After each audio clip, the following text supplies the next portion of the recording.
Hi, this is Terry from London Running PT. I just wanted to show you a quick video today of a patient that I saw yesterday, and I wanted to use the video to highlight how powerful running re-education can be in terms of changing people's pain. Now the video angle that I've used here is not the best. Usually I like a full body shot so we can get in some full body analysis, but it just so happened that the space that I was using to work with meant that this was impossible. So it's not ideal, it's not an ideal shot, but it should be enough for us to tease out the important points and get across the message. So this is a 28-year-old male with a 6-month history of shin pain when he ran, and at this stage we'd already been through a full assessment, so I was happy with a diagnosis of shin splints, also known as medial tibial stress syndrome.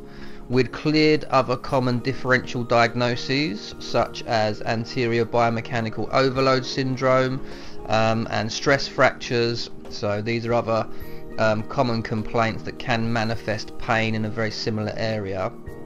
So at this stage I'm fairly happy with the diagnosis of shin splints.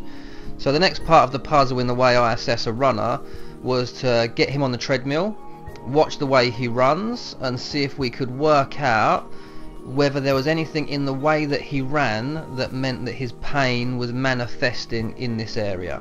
So what I'll do is I'll play the video through once at normal speed, and then we'll play it back in slow motion and see if we can pick out some important points. So this is him running at his normal pace.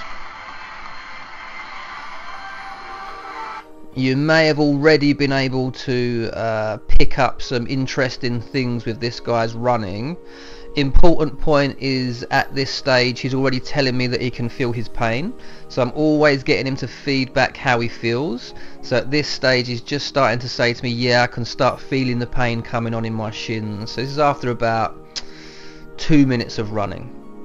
Now if we now play this back in slow motion, you should be able to see those mechanics. Obviously slowed down, it's a little bit easier to pick out some pertinent points as he's doing this. And he's quite an extreme case, so he's quite a textbook case to use. Normally when we see runners coming in, they're not this extreme in their running, but the fact it is quite a textbook case, I felt made it a good choice for some video analysis. So if we look at the point where his heel touches the ground, so his kind of initial impact, which is about here, the important things that I'm picking up at this stage is, number one, his cadence is quite low. So cadence is how many steps you take in a minute. For him, if I remember correctly, it was coming out about 162, 163, which is fairly common for novice runners, but it is still a little bit on the low side. The other thing we're getting is quite a marked overstride. So an overstride is where you land far in front of your centre of mass. So your centre of mass is roughly around where your belly button is. So if we draw a line straight down, this is roughly where your centre of mass is. Now it's going to be impossible to land directly underneath your centre of mass, but you certainly want to be a lot closer to your centre of mass than this gentleman is. So if we kind of draw a line across there, we can see he's a real long way away from his centre of mass. What this leads to is your tibia, your shin bone, landing in front of your knee.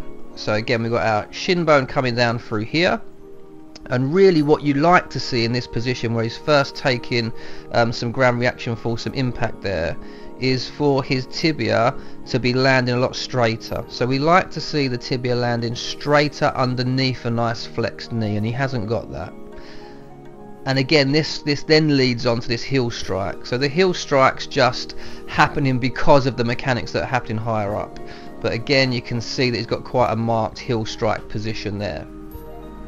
Now all this is not necessarily good or bad when it comes to running injuries. It's just a case of this is how this gentleman runs. But what's important is this style of running will put more load on the tibia, on the shin bone. So these types of mechanics will lead to some anterior tibial bowing, which is one of the theories behind why they think shin splints occurs in the first place. And if he runs like this regularly, which will then put pressure on the shin bone, and he doesn't give it enough recovery time. So the recovery time is where the bone has the chance to remodel and get stronger. But if he's not giving it that time, then a syndrome like shin splints can occur. So at this stage of the assessment, we haven't got long left. So I've only got about 5 minutes left of the session. So I decided we'd try a couple of quick things to see if we could change anything. So the first cue we used was trying to change his cadence. So remember, cadence is how many steps you take in a minute, and we started off quite a low cadence of about 162, 163. So we used a metronome, and we set that metronome at about 172. So set his cadence a little bit faster, and all the instruction he had was to get his feet to hit the beat of the metronome. The other thing I asked him to do, as you can see here, is I asked him to take his shoes off, and I didn't give him any further instruction than that, just said shoes off and run barefoot. So let's have a look at what we see. Again, we'll start full pace. You can hear the metronome in the background there.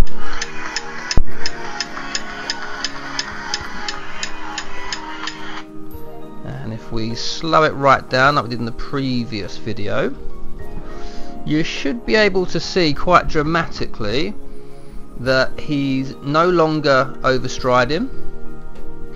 Tibia is a lot straighter, so we're now landing underneath a bending knee, and much more because of this, we're much more towards a midfoot strike rather than that heavy heel strike that he had in the previous video. Most important thing out of all of this, he's now pain-free. So he's been running for a few minutes with this style, and is this style perfect, by the way? No, it's not.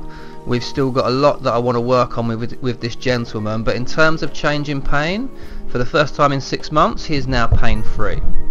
So if we kind of stop and slow down, and we look at where impact is, which is probably about here, we can see big differences. So in terms of center of mass, again, you can't see great because of the shot of the video, but we'll assume kind of center of mass is kind of coming up down here. We're landing a lot closer to that center of mass, which is great. You can see shin bone position, tibia position is a lot better. So we're now down in this position, landing under a nice flexing knee instead of landing off out in this position, and all this leads to a more midfoot strike. So we can see landing in through there with a lot more of a midfoot strike, and again, the most important thing here is he's pain free. So again, he's not running perfectly, there's still plenty for us to do, but I'm hoping this video highlights how effective running re-education can be. We've took a frustrating runner who's been running in pain for the last 6 months, and within 5 minutes we've changed a couple of quick things and he's now running pain free. So here's a final comparison of the two. So you've got the before shot on the top and obviously the after one down the bottom. And if we play it again, you should be able to compare and contrast quite nicely those things that we've been talking about throughout the video. So if you want some more information on anything related to running, especially running injuries, then please head over to my website, which is www.londonrunningpt.com. That's www.londonrunningpt.com. I've got a couple of in-depth articles on the running blog on shin splints, so if you're interested in reading a little bit more around shin splints, then please head over to there, click on the running blog, and there's a couple of great articles in there. Okay, thank you very much for watching.